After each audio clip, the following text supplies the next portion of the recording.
Este proyecto ha sido ganador del Fondo de Fomento Concursable para Medios de Comunicación Audiovisual, FOMECA, un mecanismo de fortalecimiento de la pluralidad de voces y subsidiado por el Ente Nacional de Comunicaciones, bajo licencia Creative Commons, atribución, compartir, igual 2.5 Argentina, FOMECA, ENACOM.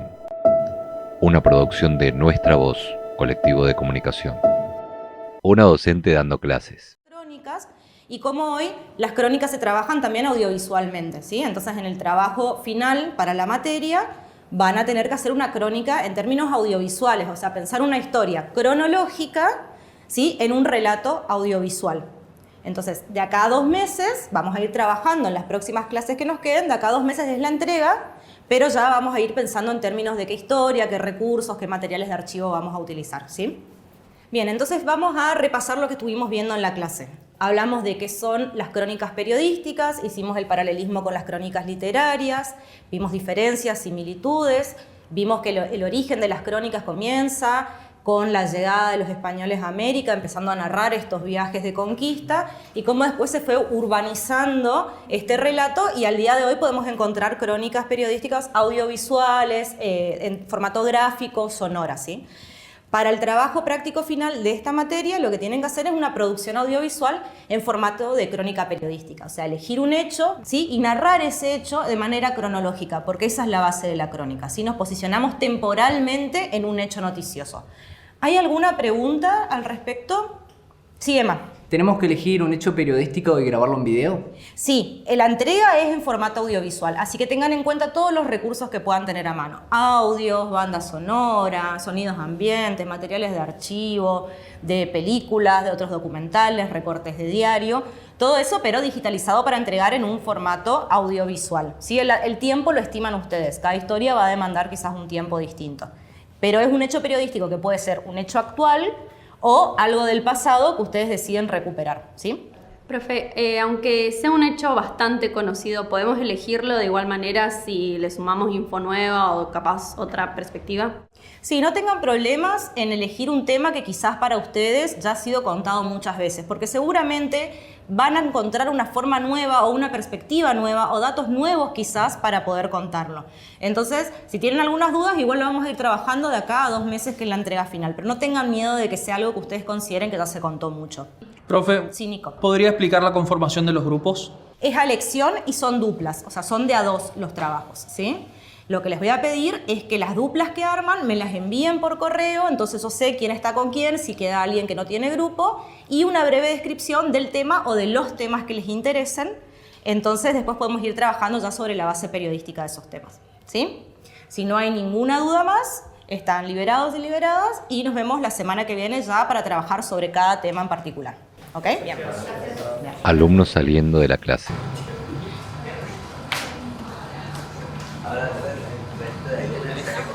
Sobre un fondo de imágenes alusivas al documental leemos: dirección, Pablo Delfín. Producción, Pablo Delfín. Marina Barreto, Leonardo Almada.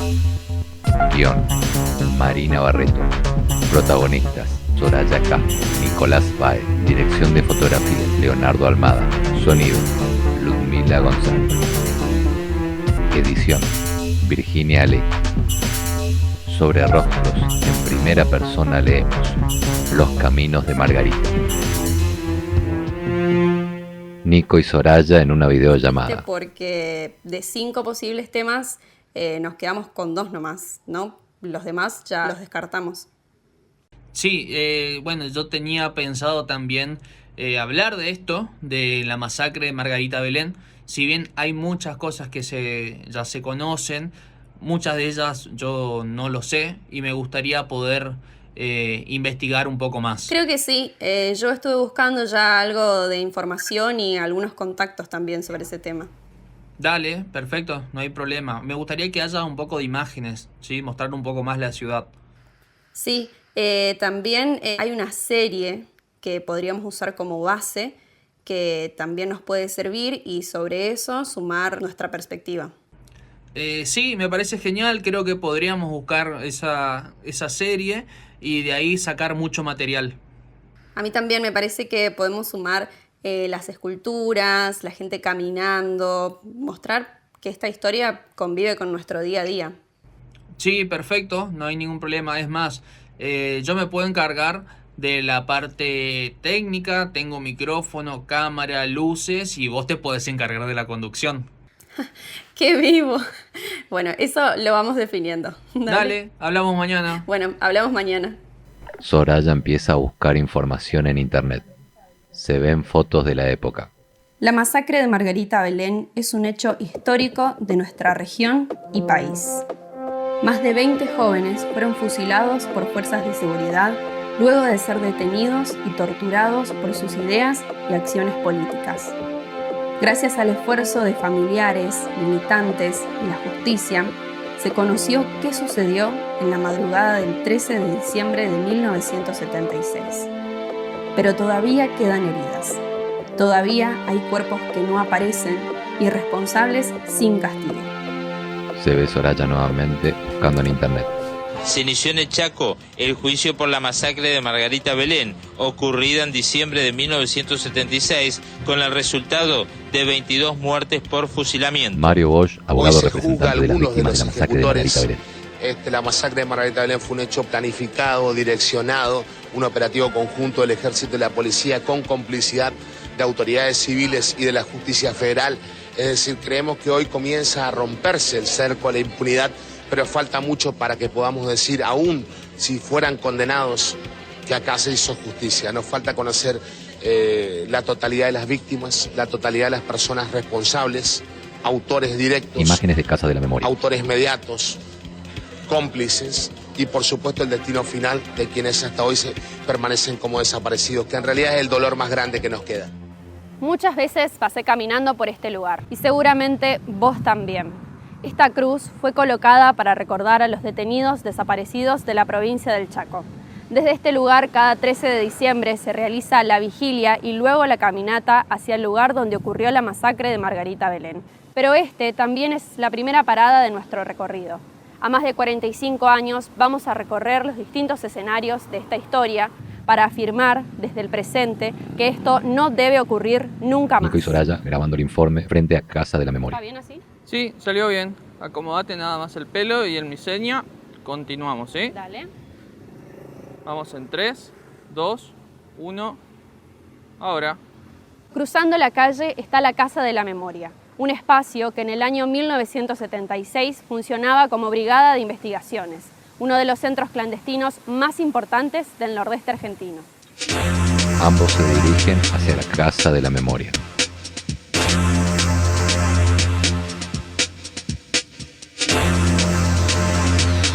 Ingresan.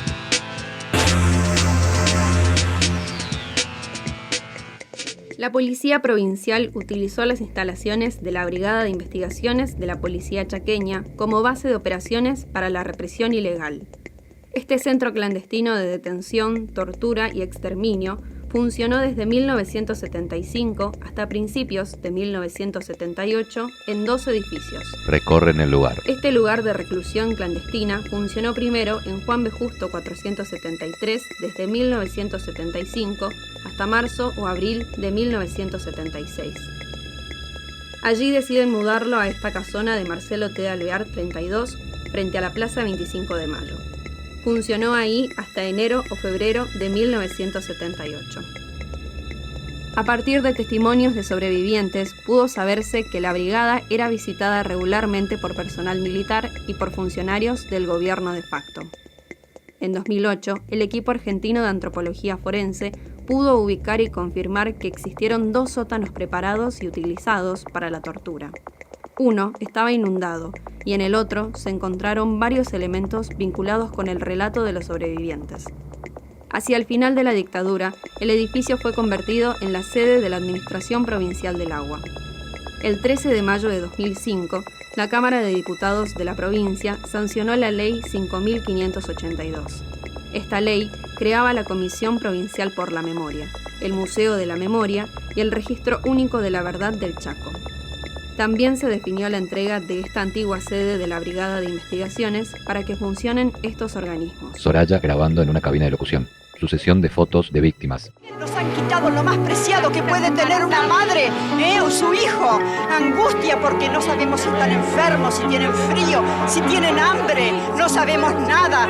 Y desesperación, Señor, porque ya no sabemos a quién recurrir. Peco Tissenbaum, abogado referente en derechos humanos. Con la muerte de Juan Domingo Perón y la sucesión de su viuda, Isabelita, que estaba rodeada de funcionarios que representaban y luchaban por la extrema derecha, instrumentaban la persecución y la represión contra sectores que iban cobrando fuerza en la izquierda y que además contaban con la facilidad que le daba un movimiento obrero que estaba dirigido por, digamos, no resistentes, sino claudicantes burócratas que estaban al servicio de los intereses empresariales. Ramón Ratón Aranda. Una vez que falleció Perón, todo empezó a complicarse. Y el problema con María Estela es que evidentemente se notaba una falta de carácter, que no se trataba de una persona con condiciones para hacer política. López Rega y Peco Tissenbaum, con el consentimiento de Isabelita y de todo su equipo, instrumentaron el nacimiento, surgimiento y fortalecimiento de la llamada 3A, que era un movimiento de derecha fascista que perseguía a todo intento de crecimiento de una izquierda contestataria en nuestro país. En lo que respecta a nuestra provincia, esas 3A provocaron varios atentados, dinamitaron las casas de algunos dirigentes de izquierda, silenciaron la protesta por el miedo que predominaba, que se había instalado en la sociedad.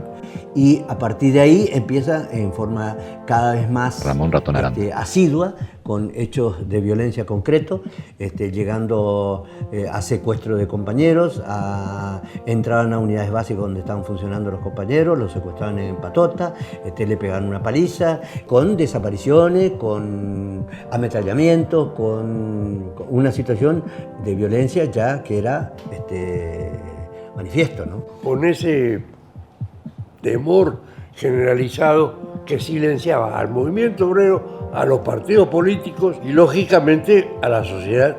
Peco Tissenbaum. Con ese clima se produce un golpe militar el 24 de marzo de 1976, que si no era deseado, era esperado por gran parte de la población. En alguna medida, un cierto sector respiró hondo creyendo que con este golpe militar se podía estabilizar los desarreglos y las desigualdades que se venían produciendo hasta ese momento. Nico y Soraya se ven a través de imágenes de un proyector.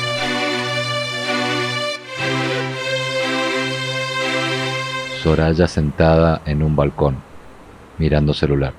Miguel Ángel Molfino, escritor, militante y ex detenido. El general Pinochet se le ocurre el Plan Cóndor, un acuerdo de colaboración entre los países que están siendo, digamos, que están combatiendo contra la subversión, como decían ellos. Cualquier agente de inteligencia o de fuerza, de la fuerza que fuere, puede secuestrar un chileno en Argentina y llevarlo a Chile para ser interrogado, muerto, lo que sea. Y funcionó, digamos, con la anuencia de los gobiernos, de un modo impune, de las dictaduras, de un modo impune. La Escuela de las Américas es un invento de Estados Unidos, ¿no es cierto? Cuando empieza la Guerra Fría, agitan el fantasma del comunismo, instalan en Panamá lo que se va a llamar la Escuela de las Américas, donde oficiales norteamericanos entrenan a seleccionados oficiales de cada país de América Latina en lucha contra la revolución. Habla Hugo Rafael Videla. Consecuentemente, si decimos que la agresión, que la subversión nos agrede, debemos interpretar que su agresión es también tan global como es global el fenómeno de la subversión. Y es justamente a través de esa agresión global que se pretende conculcar la libertad del hombre argentino y cambiar su sistema de vida por otro a través de la intimidación, a través de la privación de la vida, de militares, de policías, de periodistas, de sacerdotes, de trabajadores, de empresarios. Se pretende conculcar ese bien de la libertad a través de los lavados de cerebro, de la confusión de nuestra juventud, de desapegarnos a eso que nunca debíamos habernos desapegado, que son nuestros valores tradicionales, de familia, de patria, de dignidad. Esa es la subversión. Y ese es el flagelo contra el cual las Fuerzas Armadas luchan y pretenden ser comprendidos. Soraya y Nico grabando en la Casa de la Memoria. Hay muchas historias. Estudiantes, sindicalistas, madres, padres. Algunos eran muy chicos, adolescentes. Si bien la persecución y represión comenzó con el gobierno democrático de Isabel Perón, con el golpe de Estado se pone toda la estructura del gobierno y las Fuerzas Armadas para secuestrar personas. Soraya mirando mural. Imagen estampada de Delicia González. Delicia González tenía 37 años y se cree que la mataron en la masacre de Margarita Belén.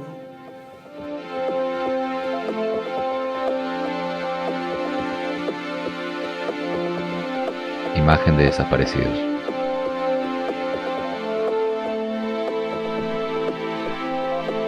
Imagen de víctimas de Margarita Belén. Aparece guía de la Casa de la Memoria. ¿Me puedes preguntar si querés cualquier cosa? Sí, te quería preguntar, ¿qué pasó con la gente que fusilaron en Margarita Belén? Bueno, en la masacre de Margarita Belén fue un pretendido enfrentamiento, ¿sí? Entonces, un grupo de detenidos al que oficialmente trataron como supuestamente fallecidos durante el pretendido enfrentamiento fue enterrado como NN en el cementerio de Resistencia. Otro grupo que fue considerado como prófugo luego de este falso enfrentamiento es el que se encuentra desaparecido, sus cuerpos también.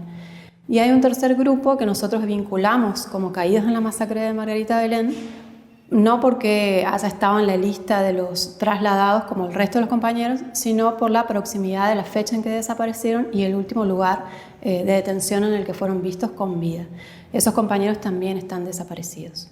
¿Y qué pasó en este caso con todos esos cuerpos que todavía siguen sin identificar y sin encontrar? Luego de la masacre, un grupo de compañeros fue enterrado como NN en el cementerio de Resistencia y meses después fueron notificando a las familias de que vinieran a retirar los restos. Algunos los entregaron con las identidades cruzadas. Hay otro grupo que fue, por ejemplo, reconocido como NN en tumbas del cementerio empedrado. Y esa línea de investigación nos abrió la posibilidad de saber de que algunos de los cuerpos los arrojaron al río Paraná. Desde el 2005 el EAF está haciendo trabajo de identificación de esos restos y de restitución de identidades.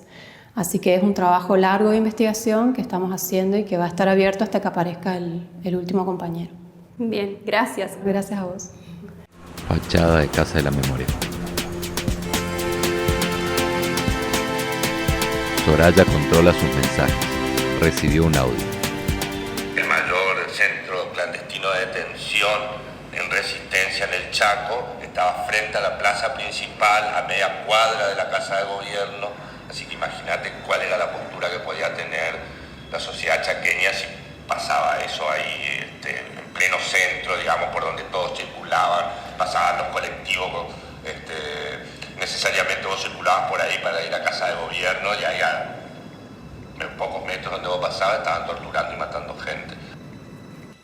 Soraya responde al audio. Gracias, Marcos. Sí, la verdad es que coincido con vos. La verdad es que no me puedo imaginar lo que habrá sido este lugar en esa época, porque viste que ahora la casa tiene colores, está mucho más viva. Bueno, te voy a estar molestando seguramente para pedirte más info, Marcos. Gracias.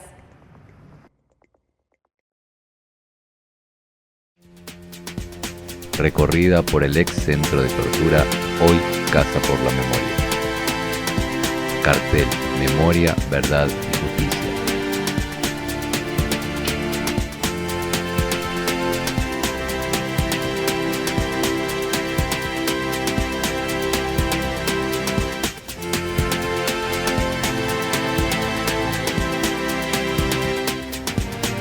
Ati Cabral, artista.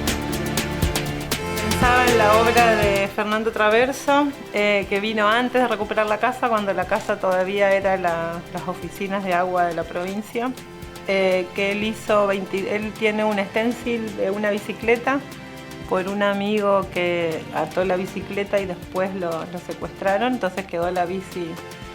Y él tenía la idea de hacer tantos stenciles de bici como los desaparecidos de Rosario, y eso rompió todo fue mucho más de lo que él pensaba, y no sé si ya no se pasaron las 30.000 bicis, porque él lo que hizo fue 22 bicicletas con los caídos de Margarita, los nombres que teníamos hasta ese momento. Lo volvimos a invitar cuando recuperamos la casa bastante tiempo después, porque se taparon todas las bicis de la ciudad. Con los años, los cambios de los lugares donde se hicieron las bicis, hasta el mismo que había pintado en la fachada también la cubrieron, y todos los centros, se apropiaron de esa obra y pasa a ser colectiva. ¿Estoy bien acá? Sí, acomodate nomás el pelo, no tenés nada que interfiera con el micrófono. No, creo que no. Bueno, vamos en 3, 2, 1, acción. Las personas que estuvieron acá fueron perseguidas y secuestradas por su pensamiento político. Participaban de centros de estudiantes, partidos políticos, sindicatos y organizaciones militantes. ¿Cuál era ese pensamiento tan peligroso para la Junta Militar? Silvia Robles, militante extrema. De los 60 y los 70 en América Latina, uno de los mayores aportes y legados con los que uno puede sostener es esta idea del hombre nuevo, la mujer nueva, que tiene que ver con valores de profundo compromiso, de solidaridad, de democracia, de respeto a la diversidad, de una humanidad que camine dignamente, esta posibilidad de dar la vida por el otro, la propia vida al servicio de la búsqueda de la justicia social, de la búsqueda de la igualdad y de la búsqueda de la libertad como valores necesarios e imprescindibles en la construcción de sociedades más humanas, ¿no? Me parece que esto podemos incluirlo también. Sí. Ah, mira, justo Marcos me mandó un mensaje. Las publicidades del régimen militar estaban ligadas a promover los grandes valores de los argentinos, familia, patria, justicia, siempre ligados a los valores cristianos, católicos básicamente, para que lo normal o el intento de normatizar la sociedad pase por estos ejes, digamos. La educación, siempre en los términos en los que ellos entendían educación, y sí, básicamente como la familia como pilar de la sociedad, indestructible, el modelo patriarcal, el padre trabajando, la buena esposa esperando en la casa con los hijos impecables y listos para recibirlo al padre que viene de trabajar cansado. Creo que eso también puede ir en el proyecto. Dale. Y también me parece que es importante este video, mira. A ver.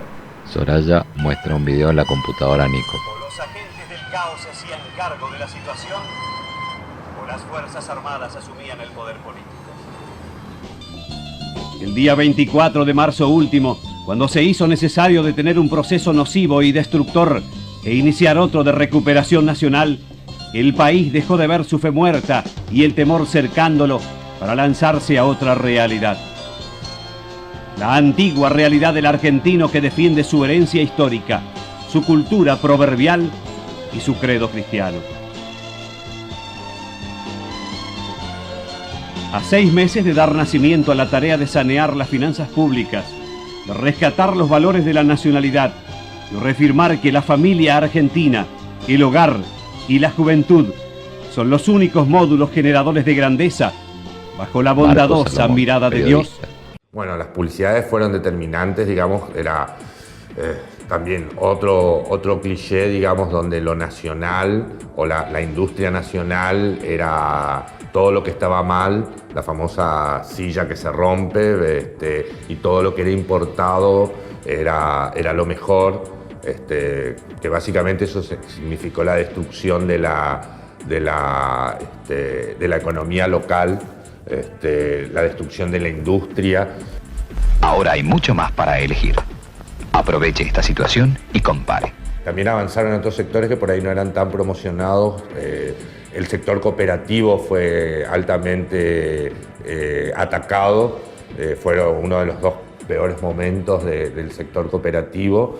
El primer gran cambio que se produce financieramente en el sector cooperativo cuando se empiezan a tener que fusionar las cooperativas es a raíz de los cambios en la política monetaria y en la política bancaria, básicamente de la dictadura, que después en democracia, por ejemplo, tiene su continuidad con el modelo de Menem, y que en ese momento las cooperativas se tuvieron que unir para crear un banco por encima de todas estas pequeñas cooperativas que daban préstamos a los productores, por ejemplo, porque el nuevo régimen las excluía del sistema financiero, que el gran golpe se lo dio Martínez de Hoz, digamos, con su famosa política liberal, con la tablita, y bueno, y fue otra vez otro auge, digamos, de los argentinos y el dólar. Si bien es muy patético nuestra historia, digamos, como cada tanto, con cada golpe económico, el dólar era el refugio de las clases medias y altas. En la dictadura, con la famosa tablita de Martínez de Hoz, fue muy fuerte y muy destructivo para la economía argentina en general. Creo que eso también lo podemos sumar. Claro. Imágenes de archivo. Usted seguramente lo conoce por Néstor. Habrá escuchado sus comentarios radiales con recomendaciones y críticas sobre el mundo del cine. Sí, es una personalidad muy discutida. Un cronista de cine que actualmente es el interventor del ente de calificación cinematográfica. Miguel Paulino Tato, doctor en periodismo. Exactamente, ese doctor en periodismo puede parecer broma, pero realmente a través de 50 años en la Universidad del Cine, uno se doctora, que es lo que he hecho yo. Señor Tato, ¿es usted censor? Me siento censor, me sentí siempre, porque creo que hacer crítica de cine es ya ejercer la censura. De alguna manera también la ejerce todo el mundo cuando a la mañana o a la tarde, en fin, elige la película que va a ir a ver. Uno no va al primer cine que encuentra, el que está a la vuelta de casa, va al cine que elige uno mismo, viendo la cartelera y diciendo esta película no, esta no, esta sí. Después de 10 o 15 películas, uno elige una y ha descartado a lo mejor 10 o 14 películas. ¿Qué tiempo? Es increíble lo de la censura y lo de las publicidades que me mostraste también. Me imagino que sí, pero vos sabés que lo que no me puedo imaginar es cómo habrá sido vivir en esa época, con gente que por un lado te decía que el gobierno militar era lo mejor y por otra parte gente con tanto miedo. Sí, además también, Sora, hay algo que no es un dato no menor. Los militantes eran muy jóvenes, hasta mucho más chicos que nosotros. Sí, mira, ahora que decís eso, mira estas fotos. Soraya y Nico mirando fotos en la computadora. Mira a Eduardo Fernández, por ejemplo. Él tenía 21 años cuando lo detuvieron y un testigo lo vio en la brigada de investigaciones y se cree que es uno de los asesinados en Margarita, uno de los NN. Él había nacido en Córdoba, pero creció en Corrientes y con el papá hacían viviendas barriales en zonas humildes. Él empezó a militar en la Juventud Peronista de Goya, después en ligas agrarias por la lucha de la tierra y de ahí a Montoneros. Ramón Vargas también tenía 21 años, se crió en Goya, había empezado a estudiar odontología en Corrientes Capital y a militar en la Juventud Universitaria Peronista. El ejército le negaba a la familia que estaba detenido. Como otros presos lo vieron por última vez cerca del día de la masacre, se cree que lo mataron ahí. Una hermana de él también está desaparecida y a su pareja, Dora Noriega, también la desaparecieron en Margarita Belén. Sí, Dora Noriega también había nacido en General San Martín y decidió estudiar bioquímica en Corrientes, donde vivía allí con varias compañeras del secundario. Y en esa época Dora empezó a militar en la Juventud Universitaria Peronista y después en Montoneros. Y en ese momento ella ya estaba de novia con el Mono Vargas. Y se cree además que cuando la secuestraron ella estaba embarazada. En diciembre la trasladaron hasta Resistencia y ahí no se la vio nunca más, después de la fecha de la masacre. Y después de eso los militares allanaron la casa de sus papás y ahí se llevaron todas las fotos y las cartas de Dora y de su hermano. Y ya que hablamos de una mujer desaparecida, también tenemos información de Delicia González. Sí, mira, justo la tengo anotada por acá. Ella, por ejemplo, era maestra rural en el interior de Corrientes y con otros profes donaban sus sueldos para hacer una huerta para la comunidad. Y algunos sobrevivientes la vieron en la U7 y en la brigada, en las fechas en las que ocurrió la masacre, por lo que se cree que la desaparecieron ahí. Silvina Canteros, abogada. En ese plan, que se encontró, digamos, en una de las pocas documentación que existe, está compuesto de varias directivas para diferentes aspectos de la sociedad, es decir, qué harían con los detenidos, qué harían en el ámbito educativo, qué harían en el ámbito de la salud, en el ámbito de la justicia. Hay un apartado, digamos, que habla de las mujeres y plantean, casi como recomendación para las fuerzas, que estas mujeres subversivas que iban a detener resultaban ser más peligrosas que los hombres y que no había que escucharlas mucho porque tenían una capacidad de seducción y que además eran histéricas. ¿Y por qué nos interesa hablar de la violencia sexual de la mujer? Porque tiene el plus de representar la violencia, el plus del castigo social, porque esa mujer ha salido del rol tradicional de lo que se esperaba una mujer ama de casa, cuidadora de hijos, obediente, disciplinada y sobre todo pasiva. Bien, seguimos ahora con Alcides Bosch. Conseguí información, un testimonio de un familiar. Mirá. A ver. Soy Isabel Frankovich y fui la esposa de Alcides Bosch. Prefiero empezar diciendo cómo era Alcides o cómo lo recuerdo yo en este momento. Le encantaba el fútbol, jugaba bastante bien, pero se enojaba cuando perdía, no le gustaba. Era jodón, muy simpático, muy alegre, disfrutaba de los asados con amigos y era el que estaba ahí haciendo el asado. Era también el que contaba los chistes.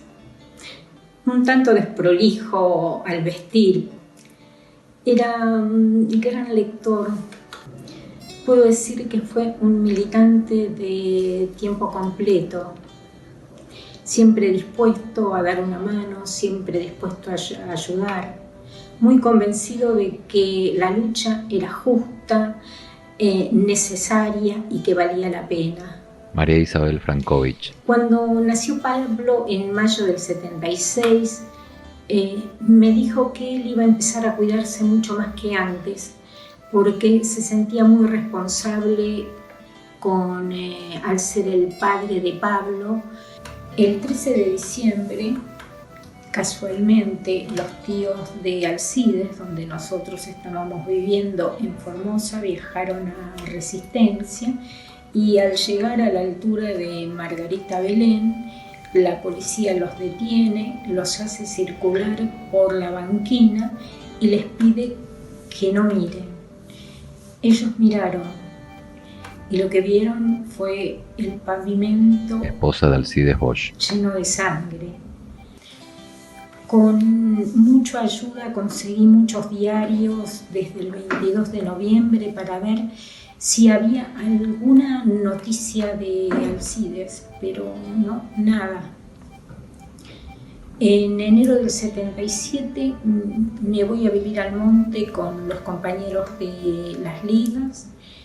Era el lugar más seguro y lo que podíamos.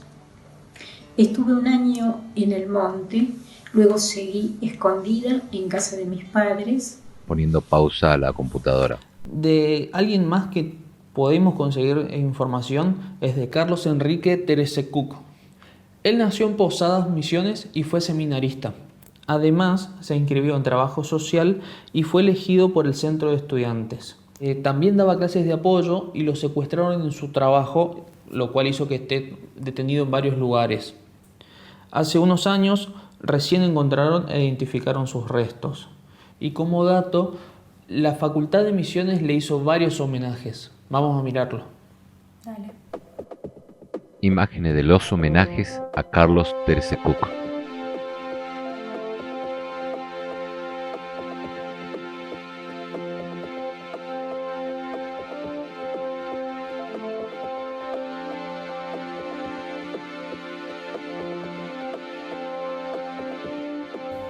Ah, mira, llegó un mail de la profe. Uy, a ver qué dice. A ver, dice... Por lo que me van contando, tienen bien perfilada la idea. Es interesante que el producto que están armando se complementa con el otro material que ya existe, mostrando aspectos o locaciones distintas, más por supuesto la mirada de ustedes. Me alegra que les haya servido el contacto de Marcos. Mañana les mando otros teléfonos que les pueden servir. A continuar. Bien, estamos encaminados. Parece que sí. Bien, bueno, pero ahora seguimos. Sí, hay otro misionero, Carlos Alberto Duarte.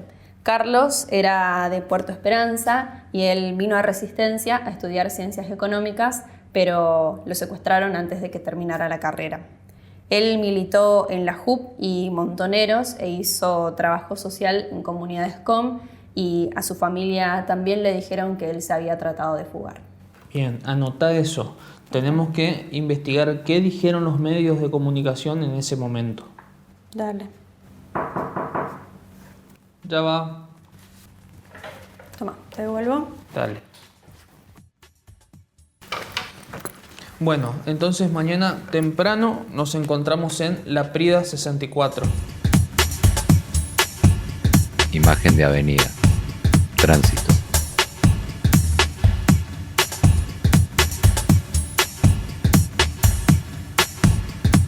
Nico y Soraya van caminando por la avenida.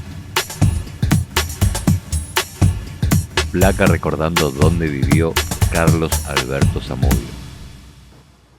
Nos encontramos en Avenida La Prida del 64 en la ciudad de Resistencia. En 2021 se inauguró este monolito para homenajear al detenido desaparecido Carlos Alberto Zamudio. Carlos nació en esta ciudad y desde muy chico jugó al básquet. Incluso estuvo en la selección chaqueña. Fue preceptor del Colegio Nacional mientras estudiaba Ciencias Económicas. Desde allí comenzó a militar. Carlos fue testigo del casamiento de Luis Díaz, otro de los asesinados en la masacre. Luis era de Mercedes, Corrientes. Había venido a Resistencia a estudiar. Pasó a la clandestinidad muy joven y su familia sufrió varios allanamientos y robos por parte de las fuerzas de seguridad. Cuando lo secuestraron, lo llevaron a la brigada y el 12 de diciembre lo subieron al convoy que iba a la alcaldía. Carlos, que estuvo detenido en la U7, fue desaparecido en la masacre de Margarita Belén junto con Luis. El cuerpo de Luis recién se pudo identificar en el año 2009 por el equipo de antropología forense. Placa de Carlos Alberto Zamudio. Nico sacando foto a la placa.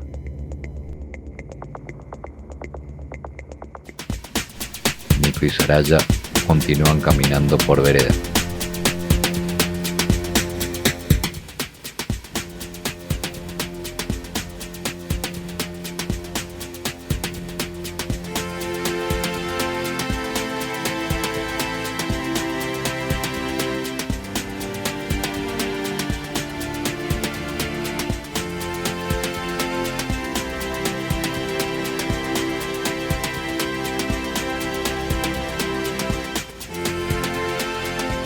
Nos encontramos en la estación de trenes de Resistencia.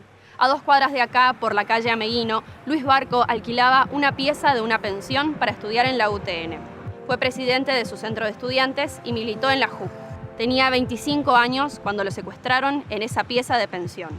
Su familia lo buscó durante muchas semanas hasta que pudieron verlo en la alcaidía, muy deteriorado por la tortura.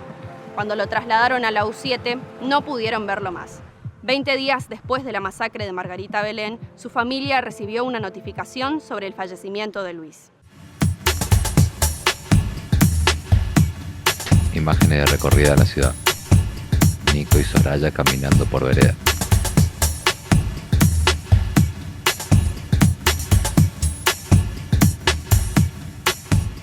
En el año 2019, las familias de Manuel Parodi Ocampo y Luis Arturo Franzen confirmaron lo que sospechaban. No habían recibido el cuerpo correcto de su familiar, los habían intercambiado. Gracias al equipo de antropología forense se pudieron identificar las verdaderas identidades y darles una sepultura correcta. Y aunque parece algo que solo ocurriría en una película, esta era una de las tantas estrategias que utilizaban los militares para desordenar pruebas y dañar a los familiares de los desaparecidos. Manuel Parodi Ocampo había nacido en San Pedro del Paraná, en Paraguay. Cursó filosofía y le faltó rendir una materia para recibirse. Él y la mujer militaban juntos en la Universidad Nacional de Misiones. A finales de 1975 vinieron a vivir a esta casa, por Avenida Italia. En abril de 1976, el ejército y la policía allanaron su casa. Los secuestraron a ambos y les robaron la heladera, muebles, libros, ropa y la cuna y ajuar del bebé que estaban esperando. Quienes estuvieron a cargo del operativo fueron Gabino Manader, de la Brigada de Investigaciones, y el teniente Pateta, del Regimiento de la Liguria. Manuel tenía 24 años cuando lo fusilaron en Margarita Belén. Su esposa tenía 6 meses de embarazo en ese momento. El padre de Manuel retiró sus restos, pero el cuerpo estaba irreconocible por la tortura. Quien también retiró un cuerpo fue el papá de Luis Franzen. Luis había nacido en Posadas, Misiones. Fue delegado de los trabajadores del correo y militó en la Juventud Peronista. Unos años antes de que lo secuestraran, participó en la organización del primer sindicato de empleadas domésticas. Cuando Luis se enteró de que las fuerzas de seguridad lo perseguían, se ocultó. Pero cuando regresó a Resistencia, lo secuestraron en la calle. Manuel y Luis eran muy amigos. Manos de Nico en la computadora. Algunos de los detenidos que fusilaron en Margarita Belén estaban alojados acá, en la Brigada de Investigaciones. Claro, eso es Marcelo T. Alvear 32, frente a la Plaza 25 de Mayo. Sí, y hay otros que estaban en la U7. A ver, vamos a buscar. Recorren lugares a través de un mapa en internet. Esto es Avenida Las Heras 1555. Y de ahí, en la tarde del domingo 12 de diciembre, los trasladaron a todos a la alcaidía de Resistencia. ¿Y será que ahí nos van a dejar filmar? Y no sé, habrá que preguntar. Soraya yendo en auto. Pensativo. Mira celular. Ramón Ratón Aranda, arquitecto, ex detenido. El día anterior a la masacre, el día 12 de diciembre, era un domingo. Y el domingo en la cárcel tiene una particularidad de que no hay prácticamente novedades, salvo cuestiones rutinarias. Una de ellas es que los presos sociales que estaban en la planta alta bajaban a visita. Al rato escuchamos que se abre el portón de ingreso al pabellón y un guardia que entra a caminar por entre las celdas. Frente a la reja de nuestro pabellón dice: todo el mundo de cara a la pared, tirado al piso, con las manos adelante. Pucha, bueno, había algo absolutamente anormal. Segundo hecho, nunca cortaron la visita y nos hacían tirar al piso.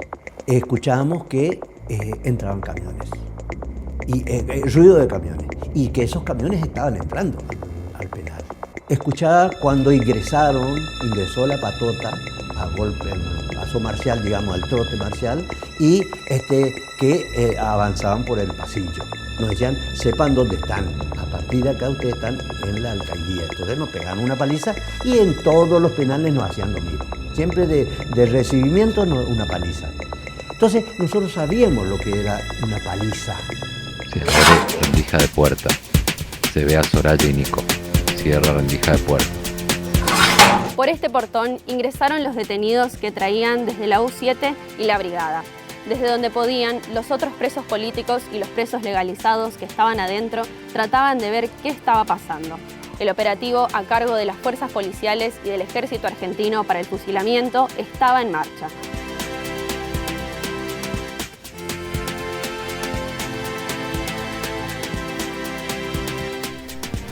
Soraya y Nico ingresan a la alcaidía. Imágenes del pasillo. Era un domingo, no existían los traslados el día domingo. No entendíamos lo que pasaba. Bueno, pero estaban trayendo evidentemente a presos políticos, evidentemente, porque a los presos comunes tampoco le pegaban de esa manera. Y esto no era la piecita del televisor, sino que era afuera. Habían puesto en ese pasillo, que era de unos 30, 40 metros de largo, habían puesto personal que seguramente, como nos hacían siempre, seguramente de ambos lados y de donde iban pegando a los compañeros a los cuales estaban trayendo. Y después los metían al comedor, cosa que después nos dimos cuenta, y entra toda esta patota que estaba acá afuera, entra al comedor y ahí sigue la golpiza. Y ahí la golpiza se hace superlativa. Nosotros decimos que los ruidos que escuchábamos eran de muerte, gritos de dolor de los compañeros, por más que teníamos tendencia a los compañeros cuando nos estaban torturando o nos hacían ese tipo de cosas, evitamos gritar demasiado o no emitíamos demasiado sonido. Bueno, acá evidentemente no había control, digamos, y los estaban matando a golpes. Yo por lo menos sostengo que ahí a más de un compañero lo mataron a golpes. Imágenes de banco y paredes de la alcaidía.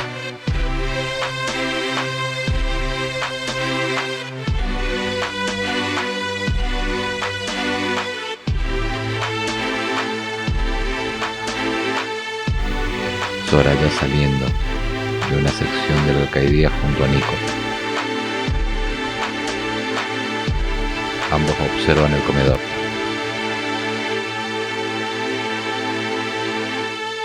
Estamos en el comedor de la alcaidía de Resistencia. En este lugar reunieron a los detenidos y los torturaron. En este mismo lugar, el flaco Salas, antes de partir hacia Margarita Belén, dio su histórico discurso. Fragmento del libro Compañeros, Memorias de Ratón. Sé que nos sacan para matarnos. Es mentira que es un traslado. Y si lo es un traslado a la muerte.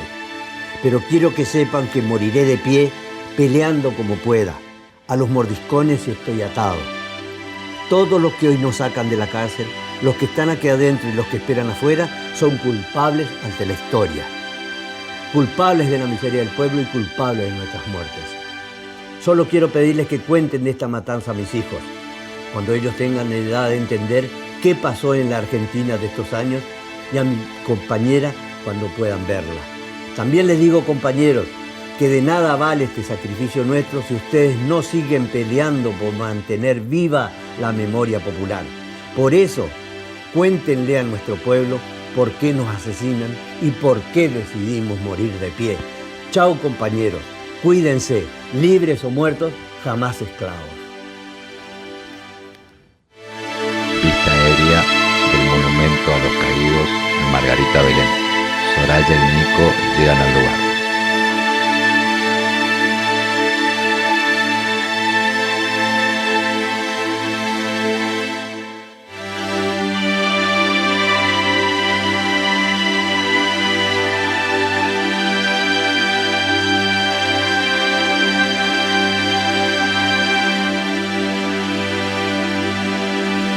Se lee continuará.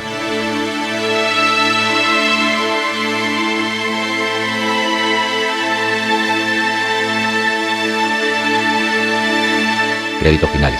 Dirección Pablo del Team. Producción Pablo del Team. Marina Barreto, Leo Almada. Guión Marina Barreto. Protagonistas: Soraya Casco, Nicolás Baez. Director de fotografía: Leo Almada. Cámaras: Virginia Le, Leo Almada. Sonido: Ludmila González. Edición: Virginia Le, Pablo del Team. Música original: Walter Simek. Animaciones y post: Raúl Sánchez. Diseño gráfico: Cristian Robledo. Lengua de señas: Karina Flores. Actilsa. Extras: Docente: Marina Barreto. Alumnos: Emanuel Romero, Mari Montoya, María González, Emanuel Kramars, Micaela Campos, Facundo del Team, Carlos Moyán, Wanda Cabral, Anabela del Sim, Guía Casa de la Memoria, Ángeles Méndez. Imágenes Dron: José Luis El Puma Rodríguez. Administración: Esteban Pereira, José María Murat.